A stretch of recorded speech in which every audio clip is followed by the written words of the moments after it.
So one of the biggest frustrations that I've encountered while sharing the ideas behind New Earth is how quickly people reach for political labels. Like before they've even understood the proposal, it's immediately dismissed as either Marxism, utopianism, or something else entirely. And I think really that's unfortunate because, it stops us from evaluating ideas on their own merit. So let's answer one of the most common questions that I receive.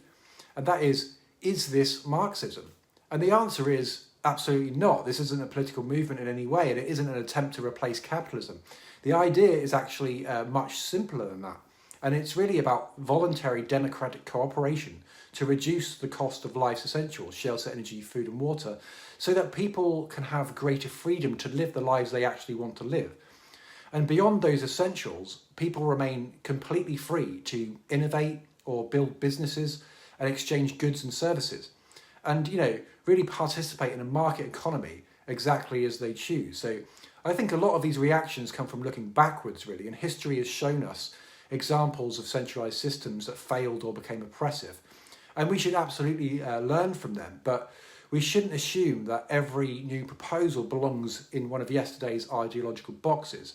And actually, in fact, what I'm proposing is almost the opposite of centralisation. It's fundamentally decentralised, and rather than concentrating power, it's about empowering people to organise transparently, voluntarily and democratically, because we now have technologies that make that possible in ways that simply didn't exist before.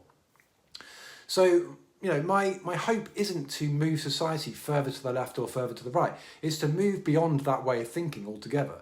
And the real question isn't whether, an idea belongs to a particular political ideology. The real question is whether it reduces suffering, expands freedom, and really helps people to live more meaningful lives.